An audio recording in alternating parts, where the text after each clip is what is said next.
तो hey guys, welcome to my YouTube channel. Guys, आज की इस वीडियो में हम बात करेंगे इंग्लिश में लॉन्ग क्वेश्चन का आपको आंसर कैसे लिखना है। ठीक है, लिखने का ऐसा ट्रिक कि बिना पढ़े बिना याद किए केवल और केवल आप ट्रिक से लिख लोगे।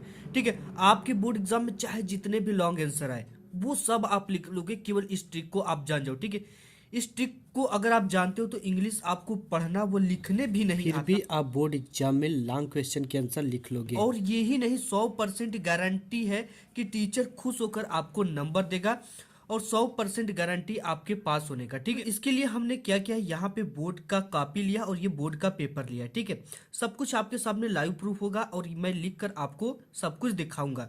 तो आइए चलते हैं कॉपी पर। आपका जो ये क्वेश्चन पेपर है कुछ इस तरह का होता है और इसमें 4 नंबर के आपको लॉन्ग क्वेश्चन पूछे जाएंगे। ठीक है, तो देखो, लॉन्ग क्वेश्चन को लिखने से पहले कुछ आपको ट्रिक को फॉलो करना है। वो क्या है, लॉन्ग क्वेश्चन का आंसर बनाते समय कभी भी जो आंसर लिखना है उसे क्वेश्चन वर्ड से शुरू नहीं करना है। और देखो इसमें क्या है, ये आप देख लो, जैसे यहाँ पे है, how did the hell stone affect the field of Lencho. तो ये किससे शुरू है, क्वेश्चन वर्ड से। ठीक है, जब भी हम इसका आंसर लिखेंगे तो वही बोल रहे हैं कि लॉन्ग क्वेश्चन का आंसर बनाते समय कभी भी क्वेश्चन वर्ड से शुरू नहीं करना है। देखो, क्वेश्चन वर्ड जैसे में हो गया आपका वेन आ सकता है, हाउ आ सकता है, वेयर आ सकता है, हु आ सकता है, वाट आ सकता है। ठीक है, तो क्वेश्चन का आंसर बनाते समय इन वर्ड को आपको क्या करना है, हटा देना। किस तरह से हटाना है वो भी थोड़ा सा ग्रामर का रूल वर्क करता है, जो कि आप जान जाओगे तो आप दुनिया के किसी भी लॉन्ग आंसर को लिख लोगे। ठीक है, तो आपको क्या करना है, तो इनको जब आप हटाते हो तो आपको शुरुआत जो करना है वो सब्जेक्ट से करना। अब सब्जेक्ट आपको कैसे मिलेगा, बिल्कुल इजी तरीका मैं आपको बताऊंगा सब्जेक्ट देखने का। ठीक है, सब्जेक्ट कैसे मिलेगा, कौन या किसको से आपको प्रश्न पूछने पर सब्जेक्ट मिल जाता है। अगर ये चीज़ें आपको नहीं आती प्रश्न पूछने, तो मैं बिल्कुल ईजी ट्रिक आपको बता रहा हूँ। ठीक है, देखो, जैसे यहाँ पे दे रखा है कि ये how did the hell stone affect the field of Lencho, यानी कि लेंचो के खेत पर ओलो का क्या प्रभाव पड़ा। ठीक है, लेंचो के जो लेंचो है इसके खेतों पर, फील्ड पर हेलस्टोन यानी ओलो का क्या प्रभाव पड़ा। तो देखो, ये अगर हिंदी हो गया तो इससे कौन या किसको से प्रश्न पूछने पर मिलता है। ठीक है, तो किसका प्रभाव लेंचू के खेतों पर पड़ा, ओलो का पड़ा। ठीक है, और ऐसे भी कर सकते हो, लेंचू के खेतों को कौन प्रभावित किया, तो ओले ने किया। तो ये आपको क्या मिल गया, सब्जेक्ट। ठीक है, अगर आपको नहीं पता है, सब्जेक्ट नहीं पूछ सकते हो, तो आपको देखना है बोर्ड एग्जाम में ये क्या है, ये है क्वेश्चन वर्ड। ठीक है, इसके बाद हेल्पिंग वर्ब होता है, हेल्पिंग वर्ब के जस्ट बाद आपका सब्जेक्ट लगा होता है। ठीक है, यानी कि यहाँ पे जो भी हेल्पिंग वर्ब होगा इसके जस्ट बाद ही सब्जेक्ट लगा होता है, इसके जस्ट बाद आपको सब्जेक्ट ही मिलेगा।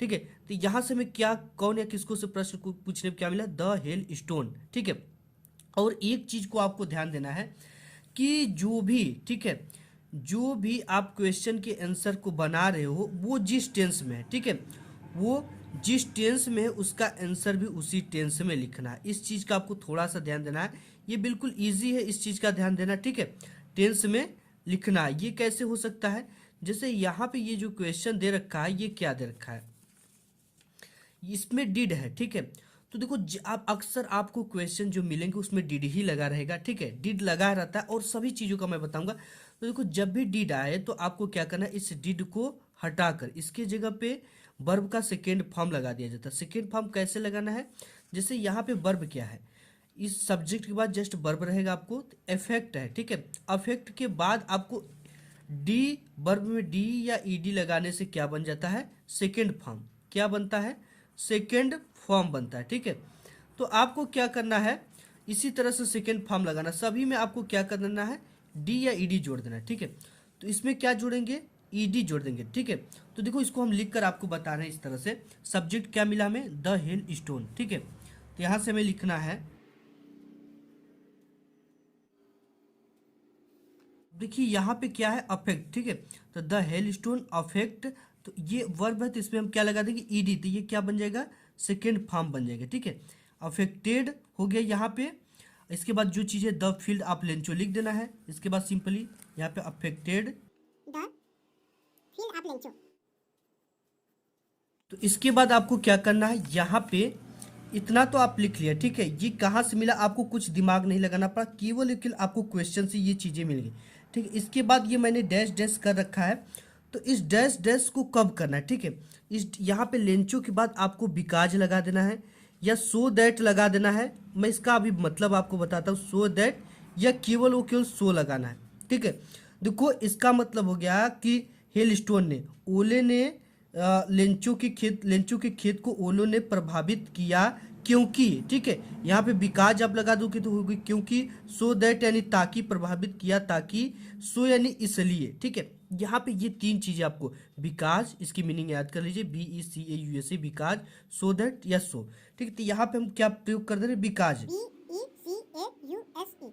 ठीक है, इसका आपको मीनिंग ये लिखने के बाद अब देखो आपको क्या करना है, तीन चीज का आपको प्रयोग करना है, बिकाज, सो दैट, सो।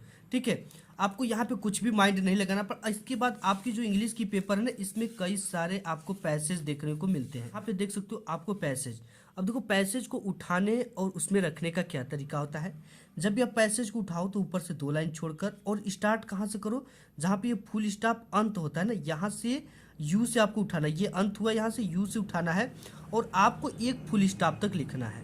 ठीक है, फुल स्टॉप के बाद से उठाना है और एक फुल स्टॉप तक लिखना। और इस ट्रिक को लगाते समय आपको वर्ड लिमिट का ध्यान देना है। ठीक है, लॉन्ग क्वेश्चन है तो उसमें कम से कम 40 से 50 वर्ड लिखना होता है, तो आपको यू से उठाकर कम से कम इधर तक लिख देना है। ठीक है, 40 से 50 वर्ड यहाँ तक लिख सकते हो। ये कुछ लंबा यानी इसके नीचे का पेज आपको क्या कर देना है, पूरा भर देना है। ठीक है, ये चीज़ें, तो ये आपका लॉन्ग आंसर हो जाएगा। तो इस तरह से आप लॉन्ग आंसर लिख दोगे। ठीक है, कुछ हमने नहीं लगा, the hailstone affected the field of Lencho, यानी कि देखो ये किस में था, पास्ट में था, तो पास्ट में ही है। ठीक है, ये चीज़ें आप समझ गए। इसके बाद देखो यहाँ पे आप भर दिए। ठीक है, इसके बाद जो नेक्स्ट क्वेश्चन है वो भी इसी तरह से, व्हाई डिड अनी प्रैंक मेंटेन ए डायरी, यानी अनी प्रैंक जो थी वो अपने पास डायरी क्यों रखा करती थी। ठीक है, तो आपको क्या करना है, आपको देखो यहाँ पे वाई है क्वेश्चन वर्ड और यहाँ पे हेल्पिंग वर्ड, इसके बाद अन्य प्रैंक क्या मिल गया आपको, पूरा का पूरा सब्जेक्ट मिल गया। ठीक है, ये ट्रिक काम किया कि नहीं, अन्य प्रैंक, इसके बाद ये क्या मिल गया आपको, वर्ब। ठीक है, सब्जेक्ट के जस्ट बाद वर्ब होता है, तो यहाँ पे ईडी लगा देंगे, मेंटेन्ड ए डायरी। ठीक है, अन्य prank maintained a diary because, इसके बाद आपको क्या करना है, पैसेज को भर देना है। ठीक है, अगर आप कहोगे तो इसको मैं आपको बनाकर दिखा दूंगा। यहाँ पे जैसे यहाँ, क्या बोल गया, अन्य प्रैंक। ठीक है, मेंटेन्ड ए डायरी आपको बिकाज लगा देना है, बिकॉज। इसके बाद क्या करना है, आपको जो पैसेज का ट्रिक मैंने बताया उसको लिख देना सिंपली। इसके बाद जैसे और भी कोई क्वेश्चन आ जाते हैं, यहाँ पे जैसे आगे, where were sweets and snack prepared on special occasion, इसमें देखो क्या है, ये क्या है, क्वेश्चन वर्ड है, इसके बाद helping word, sweets and snack आपको क्या मिल गया, सब्जेक्ट मिल गया। ठीक है, सिंपल यार, एकदम इजी ट्रिक है। स्वीट्स एंड स्नैक आपको सब्जेक्ट मिल गया, और ये क्या है, प्रिपेयर्ड। तो स्वीट्स एंड स्नैक्स के बाद यहाँ पे जो भी हेल्पिंग वर्ब लगा हो, ठीक है, जैसे यहाँ पे बेयर लगा है तो आपको क्या करना है, बेयर, क्यों, डिड में वो रूल काम करेगा। और ये जो चीज़ें हैं यहाँ पे जैसे बेयर आ गया, वाज आ गया, या कोई भी हेल्पिंग वर्ब आ गया, स्वीट्स एंड स्नैक्स वर, ठीक है, इस वर को क्या करना है, यहाँ पे लगा देना, सब्जेक्ट के जस्ट बाद। जैसे मैं आपको बता दूं, इसको अगर आंसर लिखना होगा तो हम इसको इस तरह से लिखेंगे। सबसे पहले क्या लिखेंगे, हमें स्वीट्स लिखना पड़ेगा, ये में क्या मिला, सब्जेक्ट। ठीक है, तो हम स्वीट्स लिख देंगे और हमने बताया कि ये वर्ब लगा देना है, वर्ब। वर के बाद ये है प्रिपेयर्ड। ठीक है, इसको इस तरह से लिख देना, प्रिपेयर्ड ऑन स्पेशल ओकेजन, ये पूरे चिका चीजें लिख देना है। देखो हमने यहाँ पे लिख दिया स्वीट्स एंड स्नैक्स, वर इसी से मिल गया आपको। ठीक है, ये सब्जेक्ट मिला, जैसे हेल्पिंग वर्ब पे जस्ट स्वीट्स एंड स्नैक्स, इसके बाद वर हमने लगा दिया, इसके बाद यही चीजें प्रिपेयर्ड ऑन स्पेशल ओकेजन। ठीक है, तो आपको इसमें इसी के हिसाब से लगाना, यहाँ बेयर दिया तो आप बिकॉज, सो दैट या सो का यूज कर सकते हो। ठीक है, इसके बाद आपको क्या करना है, पैसेज उसमें से आपको इसमें पूरा का पूरा छाप देना है। तो गाइस आज की इस वीडियो में बस इतना ही, मिलूंगा नेक्स्ट वीडियो में, तब तक के लिए धन्यवाद।